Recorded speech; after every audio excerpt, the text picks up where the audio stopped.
SANDHAN. All Gujarat Integrated Classroom. સેટેલાઇટના માધ્યમથી જોડતી કડી એટલે સંધાન. Good morning, friends. Myself Divyesh Kumar Devendra Prasad Bhatt, Assistant Professor, Department of English, Mahadev Desai Gram Seva Mahavidyalay, Gujarat Vidyapith Sadra. Friends, today we are going to take the case of barriers to effective communication. Friends, communication is the most important skill. So far as communication is concerned and communication skills are concerned, one has to be very sensitive so far as several aspects of communication are concerned. Actually, friends, in all walks of life, in all professions, in all professional status, in order to be successful, to be a good communicator is the most important thing. If a person is good at communication skills, if he is effective at his communication skills, he will be successful. So far as we know that communication has to do with the deliverance of knowledge. We have seen many people, many person faltering even though having great knowledge and knowledgeable things, just only because of the lack of communication skills. So far as communication is concerned, friends, we know that one has to be very careful at selection of media, selection of terminology, and whatever that affects into the course of communication and whatever affects the total delivery of his message towards the sender. Friends, today we are going to consider the case of barriers to effective communication. Friends, a poet has nicely said that in full and fair tide let the information flow, for the evil is half cured whose causes we know. If we know the barriers to effective communication, we can communicate well, and in this way we can be effective communicators. So before jumping to our main topic, barriers, let us first take a glance at the communication process. Yes, friends, communication is a two-way process, and as you know, it consists basically of three components: sender, media, and receiver. Communication is effective, we know, friends, that only if it reflects in the mind of the receiver a true image of thoughts conveyed by the sender. As you see in this in slide, that is, the sender wishes and always wants to transmit the true image of his thought, the thoughts he has conceived, into the mind of the receiver. And just to understand it well, let us take the case of the process in a linear diagram of communicative process. Friends, in communicative process, we know that a sender, having conceived idea, he encodes those ideas and channelizes those ideas, and those encoded ideas are transmitted towards the end of the receiver, through a channel. Yes, the channelized message reaches to the receiver decodes that message, and the receiver would react upon that message, and that is, we know that is called the response. Now sender studies the response of the receiver, and that is collection of the response of the receiver is known as feedback. So in this way, friend, in the process of communication, any piece of information is processed at three levels. Number one, sender, medium, and receiver. It means the ineffectiveness of any of these three can cause failure or blur the outcome of the process of communication, that is, the desired feedback is not obtained, not received. Sometimes and many times we have felt that however nicely we plan our message, however nicely we transmit and encode our message, we find ourselves incapable of transmitting a perfect image of the thought into the mind of the receiver. Yes, there are certain factors also. Sometimes it may happen that the sender, the communicator, wants to transmit one thing, and the message that is received, that is caught on the end of the receiver, has got the entire different picture. Why this happens? Yes, so let us analyze certain barriers to effective communication.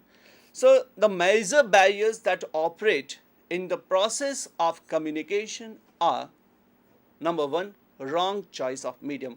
Let us first enumerate all these barriers that may operate in the process of communication, and then we shall deal with them in detail one by one. So the first is wrong choice of medium. The second barriers that may occur into the process of communication are physical barriers, and physical barriers include noise, time and distance, and poor timing.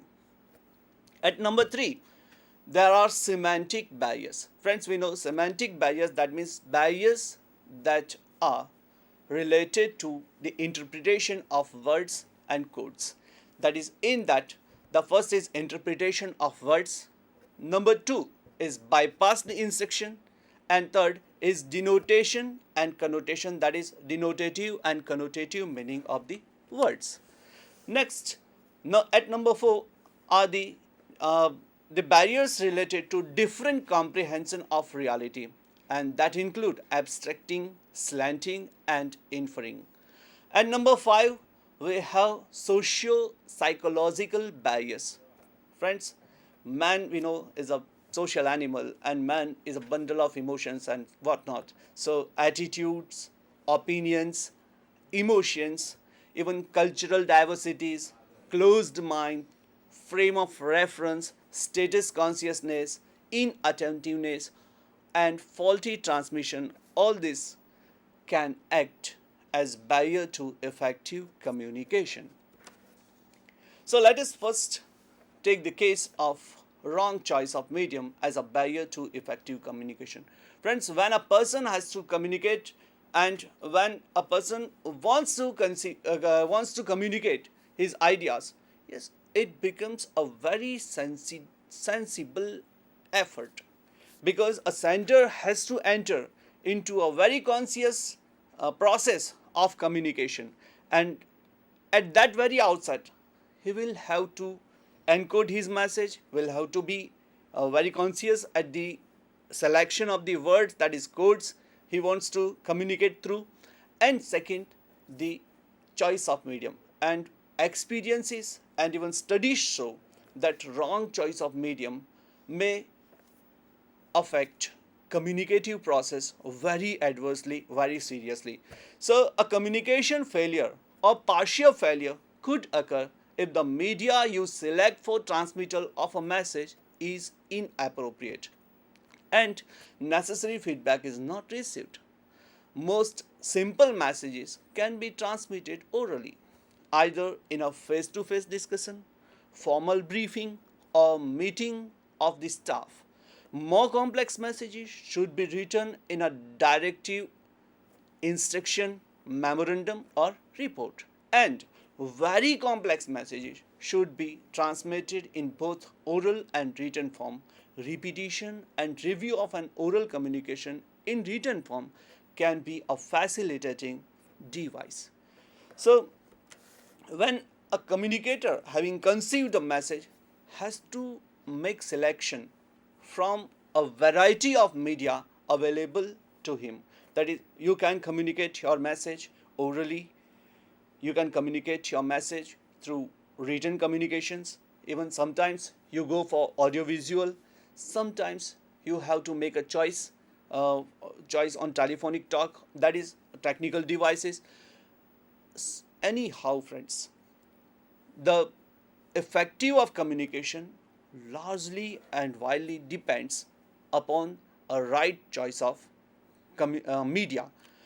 For that, to understand these things, let us look at the story of famous Panchtantra story of two friends, Jackal and the Stork. Once, we know, friends, that Stork invited this Jackal to his home for lunch or dinner, and the lunch was served in a closed opening, a pitcher of closed opening, that is narrow opening, sorry, and the whole thing was meaningless for Jackal, because Jackal could not consume his lunch, his meal, out of that narrow opening pitcher. In the same way, when Stork was invited at the Jackal's home, yes, he was served his lunch, his meal, in a shallow vessel. So in this way, that is, both the end, the eating was meaningless. In the same way, friends, that is, when communication is done through a wrong choice of medium, yes, it leads to a total failure. Let us take another example, friends. That suppose a person, he is in some emergent situation, he needs or he requires some help from some sources, and at that time, if he resort to written communication, yes, his communication will fail. Instead, he should resort to screaming, crying, or just yelling that help, help, help. Yes, this is the case of wrong choice of medium. Friends, wrong choice of medium may lead our communication to total failure, and it takes away effectiveness from our communication, and ultimately our communication suffers. So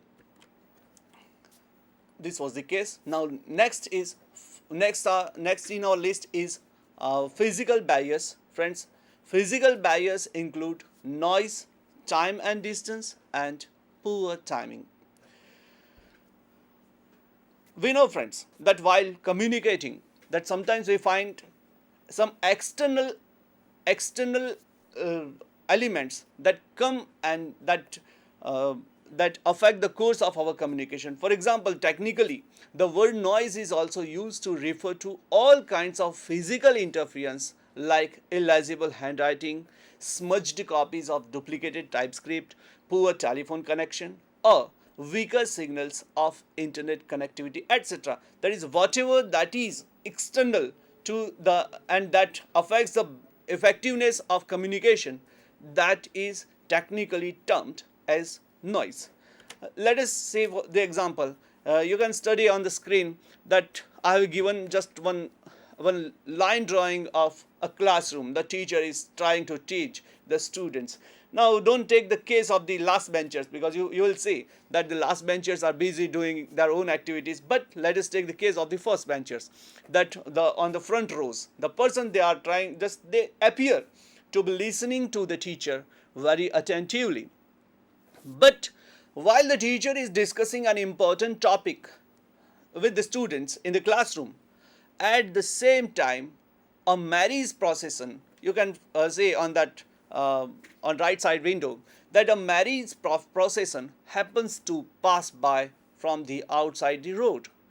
Now, there must be, as we know, there must be a band of music, and that must be playing on the tunes of the very famous and popular film songs or something like that. Okay, so no matter how musical the music being played out on the road, when it interrupts the communication of the classroom, it can be termed as a noise, and it is a barrier to communication. Sometimes, friends, in factories, the roar of machines also act as noise, and that affects the very effectiveness of communication. So noise can be termed as a barrier to communication. Next in our list is time. Friends, thank God we are living in the era of uh, information technology. With the advancement of technology, we have seen that is time and space are not just acting great barrier to communication, yes, but then also that sometimes time acts as as a barrier to communication. Just I would like to show you this slide. Yeah, here one friend is working in the daytime and another friend is working at the night time. Now both are working in different shifts, so to communicate for them, that is why while one person is working, the another must be sleeping or must be taking some rest. While another is working, another is sleeping or taking rest. So in this case, for both of them, time acts as a barrier to communication. They cannot communicate, or time becomes a sort of gap into their communication. Next, another example, that is Mayur works in India and he is working here in India, whereas his friend Brian is at America. Now while Mayur is working, Brian is sleeping, because at that part of the globe it must be night. While Brian is working, Mayur must be sleeping. So in this way, in this case also, and when we have, that is now the whole world has turned into a global village, this at that juncture time acts as a barrier to communication in that way also. Next is, friends, poor timing. Yes, who doesn't have failed just owing to the poor timing of his message? Yes, everyone, we all have the experiences that have taught us that sometimes poor timing is a strong barrier to our communication, strong barrier to the effectiveness of our communication. Just let us say, for the example, here I have given 4 pictures. Okay, in the first picture you can say on the left hand side that suppose a friend of mine is watching a final overs of a one day or T20